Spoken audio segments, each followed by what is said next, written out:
meminum darah-darah para korban dan dia juga kanibal. Halo semuanya, assalamualaikum warahmatullahi wabarakatuh.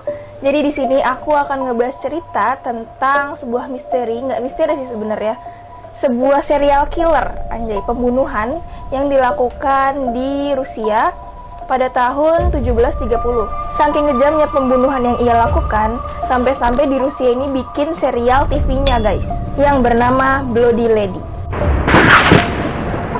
Dalam serial tersebut menceritakan tentang pembunuhan berantai yang dilakukan oleh Daria Saltykova kepada para budaknya yang berjumlah kurang lebih 100 orang. Daria Nikolayevna Saltykova. Siapa sih Daria ini?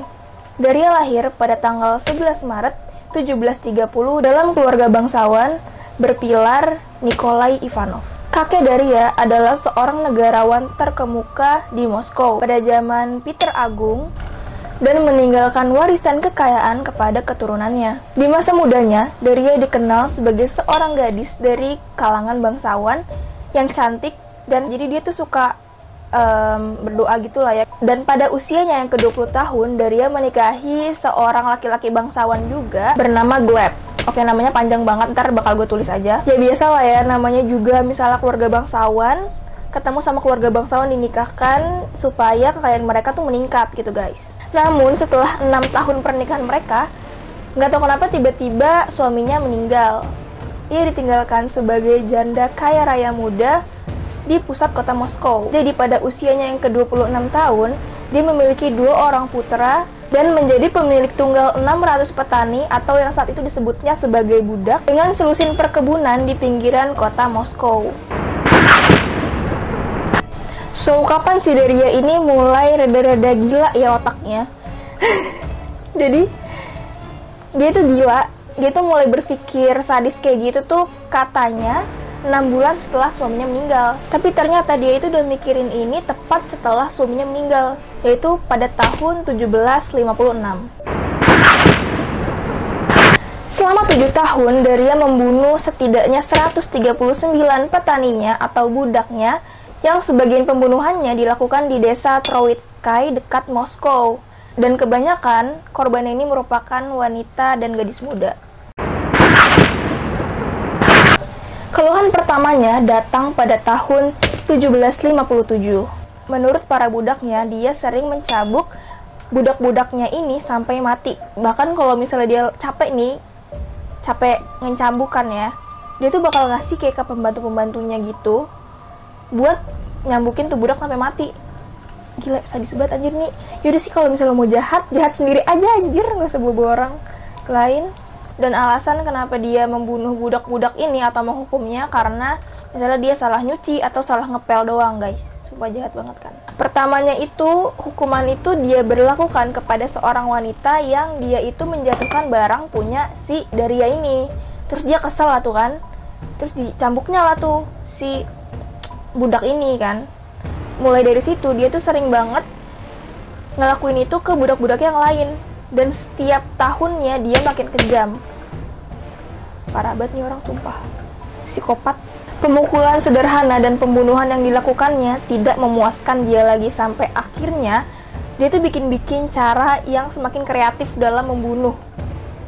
Gak paham lagi gue. Dia menciptakan sisaan yang lebih canggih. Seperti ia bisa menuangkan air panas mendidih di atas para korban-korbannya sampai melepuh.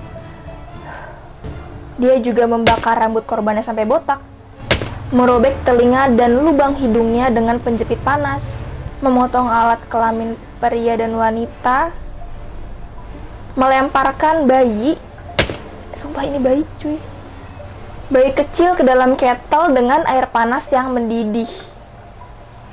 Gila nih orang emang.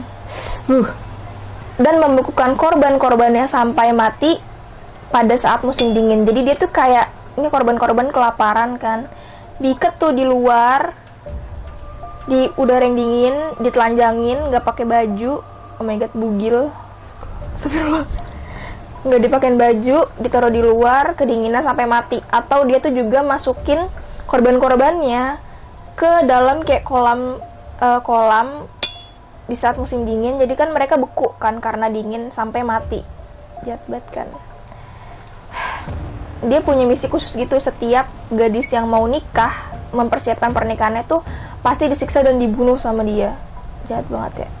Semua korbannya itu ternyata dikuburkan oleh seorang pendeta dan dua pesuruhnya dia gitu. Nah jadi dia kayak punya pendeta pribadi gitu guys. Nggak tahu lah ya itu gimana rasanya jadi pendetanya, tapi kok mau gitu.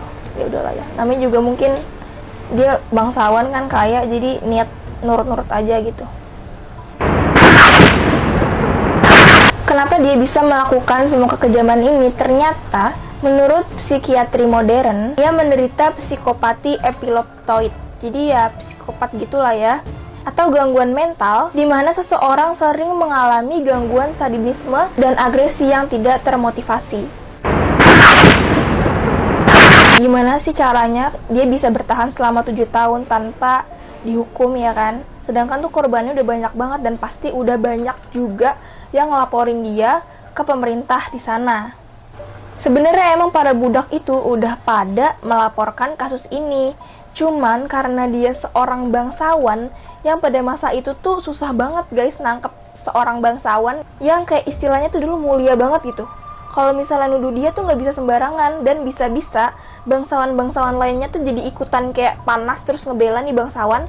Nggak mungkin sih nih si Daria ngelakuin itu gitu loh, dan pasti ujung-ujungnya yang kena adalah budaknya. Karena Daria merupakan kelas atas dan darah bangsawan mengalir di tubuhnya, makanya Daria ini nggak bisa ditangkap guys. Dan semua bangsawan lokal itu ngebela dirinya kalau dia itu nggak bersalah. Pada suatu hari, si Daria ini minta kepada budaknya yang bernama Yermolai untuk menyiapkan wanita-wanita untuk menjadi korbannya dia. Gila emang minta anjir, dia ngumpulin tuh cewek-cewek cuma buat siksa. Sumpah, kok ceweknya mau ya? Dia itu dipaksanya kayak gimana coba?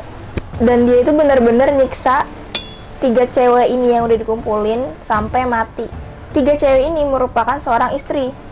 Nah jadi suaminya tuh kan nggak terima ya kan, istrinya habis dibawa kok hilang dan kemana gitu kan, pasti karena berita itu yang udah nyebar. Jadi suaminya tahu nih, oh pasti istrinya udah dibunuh sama si Daria ini.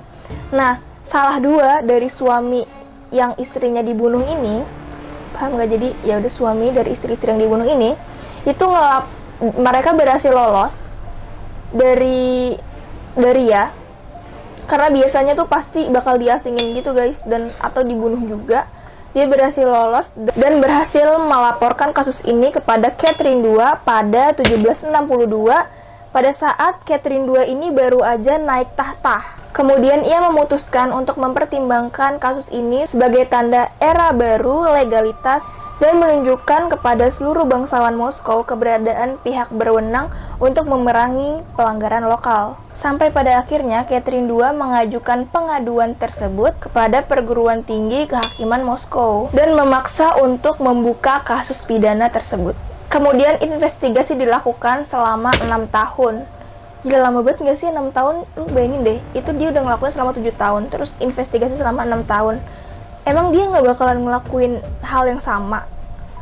Dia lama banget. Dan ternyata Daria ini tuh kayak nyuap semua kayak pengacara dan semua orang-orang yang berkaitan dengan kasusnya dia ini, supaya dia tuh tenang gitu, aman kan hidupnya. Dan dia juga berulang kali mengucapkan bahwa pertama, tidak ada yang menghakimi dia karena budak bukan manusia.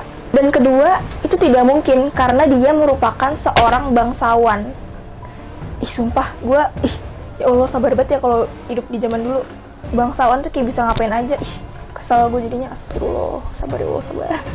Dan akhirnya selama 6 tahun penyelidikan, kasus-kasus yang ia lakukan akhirnya terbongkar. Dan menurut kesaksian para saksi, Daria ini sudah membunuh setidaknya 138 orang dari tahun 1756 hingga 1762.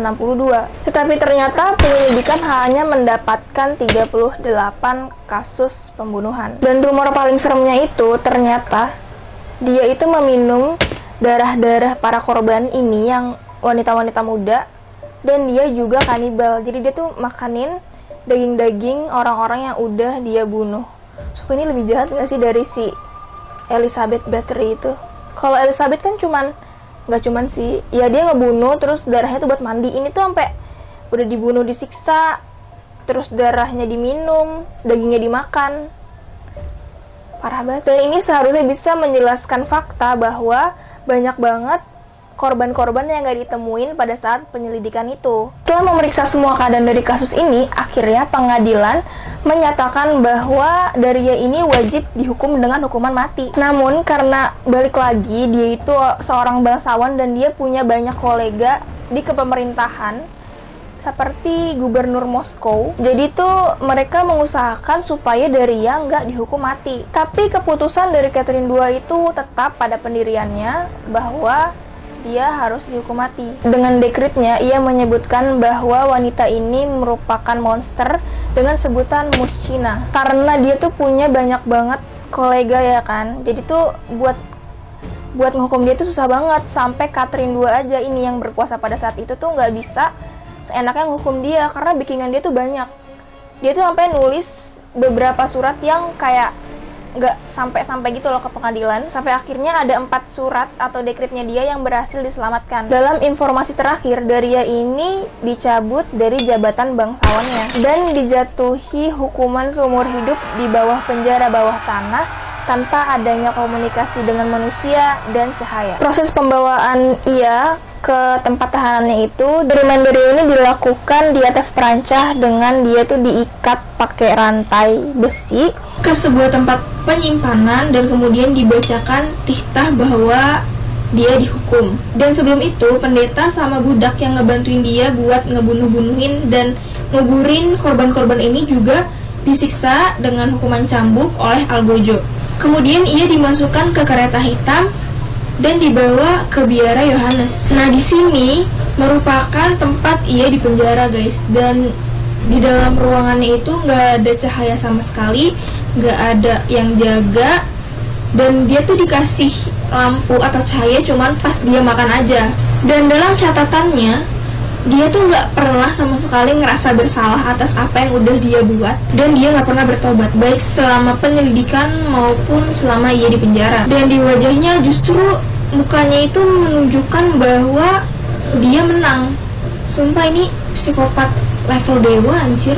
Senyum-senyum gitu guys, emang gila nih orang. Dan pada tahun-tahun terakhir hidupnya, dia kayak udah mulai gila beneran gitu. Dia teriak-teriak sendiri, terus kayak siapapun yang lewat kayak mau dia sodorin, ditusuk gitu. Akhirnya ia meninggal pada usianya yang ke-71 tahun. Gila, lama banget ya dia di penjara. Dari 20, berarti kan 26 tambah 7 233 ditambah penyelidikan 6 tahun 40, wah 31 tahunan ya kurang lebih.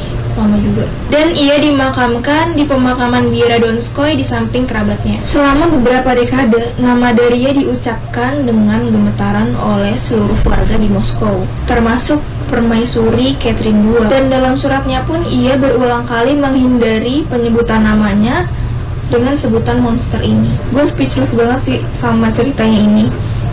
Pas gue baca kayak, anjir, gue aja kalau ngeliat orang berdarah-darah tuh takut ya. Ini dia ngebunuhin orang, disiksa sampai mati. Kalau menurut kalian sadisan si Daria ini atau Elizabeth Bathory? Komen di bawah. Sekian cerita yang gue bawain kali ini. Terima kasih buat kalian yang udah nonton, dan kalian yang suka dengan video-video kayak gini, silahkan diklik like-nya dan subscribe, jangan lupa. Dan kalian tuh biasanya nontonin tentang kasus-kasus apa sih? Komen di bawah ya guys. Dan see you on my next video. Bye bye.